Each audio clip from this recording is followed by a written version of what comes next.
সুপ্রভাত বন্ধুরা, কেমন আছো তোমরা সবাই? আশা করি তোমরা সবাই অনেক ভালো আছো আর আমরাও বেশ ভালোই আছি। আমি বিউ আর আমার সাধারণ ঘরকন্যা চ্যানেলের আবারও একটা নতুন ব্লগে তোমাদের সকলকে জানাই মিষ্টি একটা ওয়েলকাম। তো চলো তোমাদের সাথে নিয়ে শুরু করে দিই আজকের দিনের নতুন ব্লগ। দেখো, সকালে ঘুম থেকে উঠে খেয়ে নিয়েছিলাম কিশমিশ ভেজানো জল। আর এখন জানো তো কিশমিশের সাথে বেশি না ওই দুটো করে আমন্ডও ভেজাই। আমার না কেমন জানি আমন্ডটা জলে ভিজিয়ে খেতে একটা মানে কেমন লাগে, বিশ্বাস করো আমি খেতে পারি না, কিন্তু জোর করেই দিচ্ছি।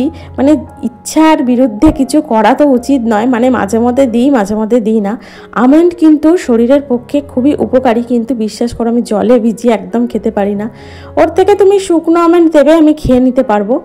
যাই হোক, মাঝে মধ্যে দিই একটা কি দুটো, যেদিন যেমন ইচ্ছা। আবার কোনো দিন শুধুই কিশমিশ ভিজিয়ে দিই, মানে যেটা ইচ্ছা হয় আর কি যেদিন। তো এদিকে কিশমিশ ভেজানো জলটা খাওয়ার পর চলে গিয়েছিলাম ছাদে, করে নিয়েছিলাম হালকা ফুলকা একটু ব্যায়াম। নিচে এসে চলে এসেছি বাগানে, জানো তো। তো মায়ের শরীরটা যেহেতু এখন খারাপ কিছুদিন হচ্ছে, তো এই গাছের ফুলগুলো না আমি তুলছি। মানে এই কটা দিন হলো আর কি, মা তো শরীর মানে অসুস্থ, এখন অনেকটা দেরিতে ঘুম থেকে উঠছে। তো রৌদ্র লাগলে না ফুলগুলো না কেমন একটা যেন হয়ে যাচ্ছে, তো সেই কারণে আমি একটু বাগানটা যতক্ষণ আর কি ছাওয়া ছাওয়া মতো থাকে, তো তার আগেই চেষ্টা করি ফুলগুলোকে তুলে নেওয়ার। আর এদিকে দেখো, এখন তো বলতে নেই অপরাজিতা গাছটা ভরে ভরে ফুল হচ্ছে, মানে এক এক দিনে 8টা 10টা করে ফুল হচ্ছে। মানে আজকে দেখো ফুল তুলতে তুলতে আমার একদম হাত ভর্তি হয়ে গেছে। ওই তখন যখন প্রথম ফুলটা ধরে না, তখন ওই একটা দুটো করে হচ্ছিল। যাই হোক, একটাই হোক দুটোই হোক, এর ফোল্ডটা এত সুন্দর, মানে ধারণার বাইরে। আমি এত সুন্দর বড় সড়ো, মানে জানি না তোমরা ক্যামেরায় কতটা বুঝতে পারছো, বাট এক একটা অপরাজিতা ফুল কিন্তু মানে অনেকটা বড়, জানো তো, বেশ বড় বড়। তো এদিকে তারপর চাটা খেয়ে নিয়েছিলাম, তারপর কিছুক্ষণ পর তোমাদের সঙ্গে বেশ কিছুক্ষণ পর দেখা হচ্ছে। কিছুক্ষণ বললে ভুল হবে।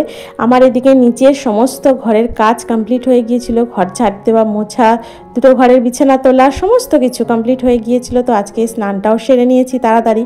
তো স্নানটা সেরে নিয়ে জানো তো আজকে মোটামুটি অনেক কিছু কাচার ছিল, আর সেই সমস্ত কিছু কাচা ধোয়া করে এখন ছাদে মেলে দিচ্ছি। আর এখন জানো তো কটা বাজে, ঠিক সকাল 9:30। কিন্তু কেউ দেখে বলবে বাইরের পরিবেশটা সকাল 9:30 বাজে, দেখে মনে হচ্ছে দুপুর 12টা বাজে। মানে এতটা পরিমাণ রৌদ্র ছাদে এসে গেছে।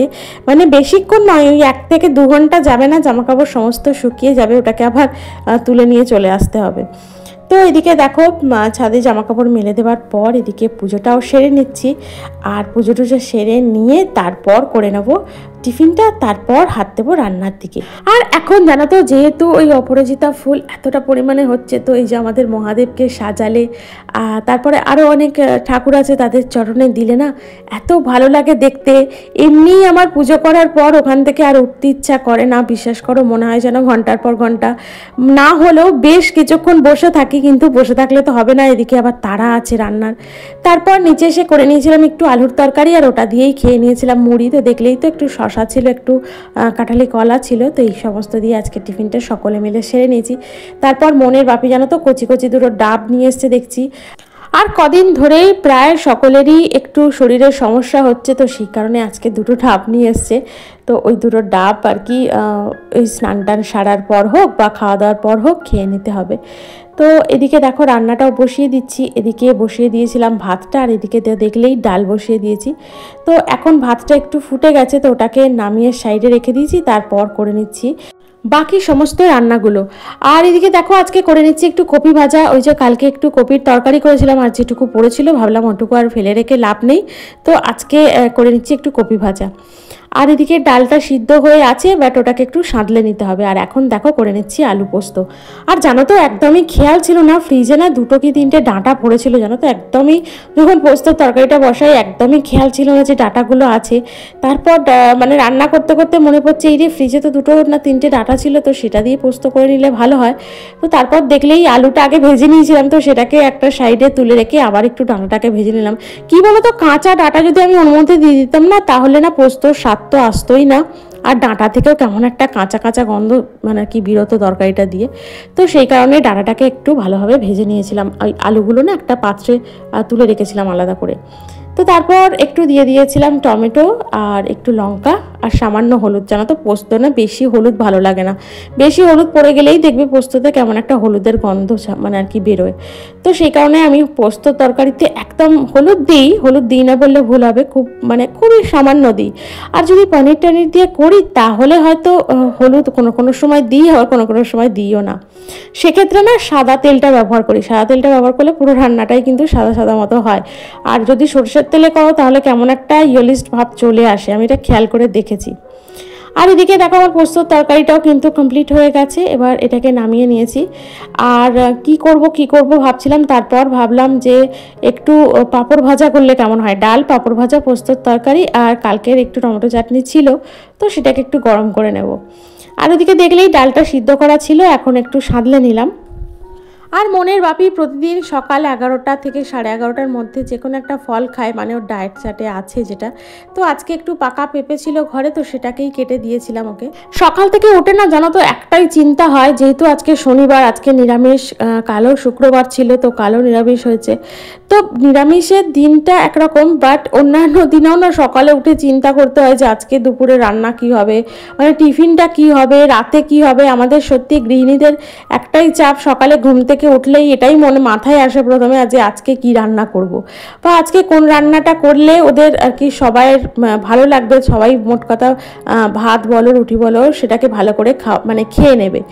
তো কি জানো তো এক একটা রান্না তো এক একজনের ভালো লাগে, আবার এক একজনের ভালো লাগে না। মানে মন ধরো যদি পটল খায় তোর বাপি হয়তো ঢ্যাঁড়স খাবে না, বাপি যদি ঢ্যাঁড়স খায় মন পটল খাবে না, মানে এইরকম একটা ব্যাপার।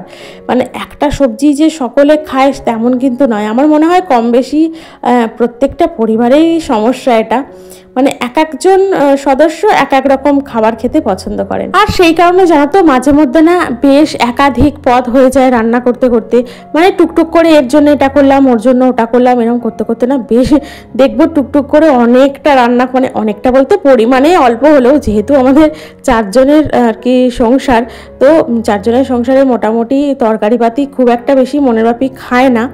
যা খায় আমি আর মা দুজনে মিলেই খাই। তো মন ওই যেটা পছন্দ সেটাই খাবে, আর না বাদ বাকিটা কিছুই খায় না। তো ওই রকমই আর কি, মানে অল্প পরিমাণেই করি, বাট টুকটুক করে অনেক রকমই মাঝে মধ্যে হয়ে যায় জানো তো। আর এদিকে দেখো রান্নাবান্না সমস্তটাই কমপ্লিট হয়ে গিয়েছিল, আর করে নিচ্ছি আর কি এই বেসিন আর কি সিঙ্ক চত্বরটা, বারবার এটাকে বেসিন বলে ফেলি, তো এই সিঙ্ক চত্বরটা পরিষ্কার করে নিচ্ছি। আর জলের দাগ পড়ে জানো তো, তাও আমি রোজ পরিষ্কার করি, তাও দেখো একটা কেমন ধরনের আস্তরণ পড়ে গেছে, জানি না এটা কি করে হলো। প্রতিদিন যেহেতু এখানটা ব্যবহার করা হয়, জল ফেলা হয়, জল ছিটকে ছিটকে লাগে চারিদিকে, তো এখানটা সেই কারণেই মনে হয় ওরকম একটা আস্তরণ পড়ে গেছে। তো যাই হোক, আমি যতটা পারি চেষ্টা করি পরিষ্কার পরিচ্ছন্ন রাখার ওই জায়গাটা। আর এদিকে দেখো আমার সমস্ত কিছু কাজ কমপ্লিট হয়ে গেছে, আর হাতে একটুখানি হ্যান্ড ওয়াশ দিয়ে ধুয়ে নিয়েছি। কি বলতো কড়া টড়া মাজার পর না হাতটা দেখবে কেমন একটা তেলচিটে মতো লাগে, তো সেই কারণে মানে বাসন টাসন ধুয়ে নেওয়ার পর আমি একবার করে হাতটা ভালো করে ক্লিন করে নিই হ্যান্ড ওয়াশ দিয়ে। আর এদিকে দেখলেই তো লাঞ্চটা সারা হয়ে গিয়েছিল, সবাই মিলে একসাথে খেয়ে নিয়েছিলাম। ডাল, পোস্তর তরকারি, পাঁপড় ভাজা, এইসব দিয়ে ভাত। আর তারপর এখন একটু রেস্ট নিতে যাব, তো তার আগে ভাবলাম না ছাদে যাই, গিয়ে সমস্ত জামাকাপড়গুলো একেবারে গোছা করে তুলে নিই। তো পরে গোছাবো, এখন তুলে নিয়ে এসে অন্তত রাখি। তো মানে কি বলো তো, মানে জামা কাপড় তো শুকিয়ে খড়মড়ে হয়ে গেছে, এবার না রোদে বেশ অনেকক্ষণ ফেলে রাখলে কি হবে, কালারটা নষ্ট হয়ে যায়। আর যে কোনো কালার, মানে কালারটা না দেখবো একটুখানি ফেড মতো হয়ে গেছে, তো এটা হয়েই যায়, মানে অতিরিক্ত রোদটা একেবারে এসে ডিরেক্ট পড়ে তো জামা কাপড়ে পরে, তো সেই কারণে মানে যতক্ষণ ওই শোকাতে টাইম লাগে গরমকালের দিকে তাই করি, ততক্ষণ শুকিয়ে নিয়ে না চেষ্টা করি তাড়াতাড়ি করে জামা কাপড়গুলো ঘরে আর কি তুলে ফেলার। আর তারপর এখন দেখবে ওই যে জামা কাপড়ের গরমটা তুমি যদি বিকালের দিকে সেই কাঁচা জামা কাপড়টা পরতে যাও, দেখবে না ওই গরমটা একদম পুরো জামা থেকে আর কি ওঠে না, তো গরমটা পুরো দেখবে গায়ে লাগে, আর তখন কি অস্বস্তি লাগে। মানে গরমকাল তো আমার এমনি একটা অপছন্দের কাল, কারণ আমি প্রচণ্ড গরমকালে ঘামি, আর আমার প্রচণ্ড অস্থির হয় শরীর, আর খুব প্রচণ্ড কষ্ট হয়, একটু কাজ করলেই না আমি হাঁপিয়ে পড়ি, ক্লান্ত হয়ে পড়ি। কিন্তু আমার শীতকালটা অতিরিক্ত পছন্দের কাল, আমি বারবার বলি যতই ঠান্ডা পড়ুক যাই পড়ুক বাবা, আমার শীতকালটাই খুব পছন্দের কাল। আর এদিকে সান্ধ্যকালীন বিনতি প্রার্থনা শেষ করার পর চলে এসেছিলাম নিচে, করে নিয়েছিলাম দুজনের জন্য 2 কাপ চা। মা বললে একটু পরে চা খাবে, তাই মায়ের চাটা না এখন করিনি জানো তো। আর মনির বাবিকে দিয়েছিলাম বিস্কিট, আর আমি জানো তো নিইনি, কারণ আমার সন্ধেবেলা জানি না এত গরমের থেকেই হোক বা কী কারণে হোক জানি না, মানে চাটা যে খেয়েছি এটাই অনেক, মানে আমার কিছু খেতেই ইচ্ছা করছিল না সন্ধ্যাবেলায়। তো 1 গ্লাস জল খেয়েছিলাম, তো তারপর একটু দেখলেই তো চাটা খেয়ে নিয়েছিলাম। আর তারপর কি করব, একটু বসে এডিটের কাজ করলাম, করার পর করে নিচ্ছি রাতের ডিনারের প্রস্তুতি। তো কি করব ভেবে আজকে করে নিয়েছিলাম একটু আলুর দম। তো ওই আদা, কাঁচা লঙ্কা আর টমেটো এইসব পেস্ট করেই আজকের আলুর দমটা করেছি, কোনো রিচভাবে করিনি, কারণ বলছি তো ওদের দুজনের, মানে আমার মেয়ের মায়ের দুজনেরই একটু শারীরিক সমস্যা হচ্ছে, তো এই সময় বেশি রিচ খাওয়া তো উচিত নয়। আর এদিকে দেখো করে নিচ্ছি রুটি। তো একবার ভেবেছিলাম পরোটা করব আলুর দম দিয়ে, তো তোমরা জানোই লুচি পরোটা একদম দুর্দান্ত ফাটাফাটি লাগে। আর যাই হোক এখন করে নিচ্ছি রুটিটা। আর দেখেছো তো আমার প্রতিটা রুটি কিন্তু একদম খুব সুন্দরভাবে ফুলছে, যেমন ফুলছে দেখছো তেমনই কিন্তু নরমও হবে বা নরমও থাকবে, সে আমি যত রাতেই খাই না কেন। আর এদিকে দেখো রুটিটা রাখার জন্য না আমি একটা রুমাল ব্যবহার করি এই যে হটপটটার মধ্যে। এতে কি হয় বলো তো, রুমালটা ব্যবহার করলে না রুটিগুলো ঘামে, মানে একটা গরমের মধ্যে চাপের মধ্যে থাকে, তো একটা ঘাম হয় ভিতর রুটির ওই ভাবটা থেকে আর কি গরমের। তো সেই কারণে না এরকম একটা রুমাল দিয়ে যদি তুমি রাখো তাহলে কিন্তু রুটিটা ভিজে গিয়ে নষ্ট হয়ে যাবে না। এক সময় দেখবে নিচের রুটিগুলো একদম খাওয়া যায় না, যদিও একদম তলার রুটি বা নিচের রুটি খেতে নেই জানো তো। প্রথম রুটি আর হচ্ছে তোমার একদম শেষের জিনিস খাবার আমাদের হিন্দু শাস্ত্র মতে বলে খেতে নেই, প্রথমটা দিতে হয় গরুকে, আর লাস্টের রুটিটা রাখতে হয় কুকুরের জন্য। তো জানো তো প্রথম এবং শেষের রুটিটা কখনোই নিজেদের খেতে নেই, এটা পশু পাখিদের জন্য তুলে রাখতে হয়, এটাই নিয়ম। তো দেখো এই হচ্ছে আমাদের আজকে রাতের ডিনার। তো চলো আজকে ভিডিওটা আমি এখানেই রাখলাম, তোমাদের যদি ভালো লেগে থাকে অবশ্যই একটা লাইক করো, কমেন্ট করো, আমার চ্যানেলটিকে সাবস্ক্রাইব করে পাশে থেকো। দেখা হচ্ছে পরবর্তী ব্লগে। Tata, good night.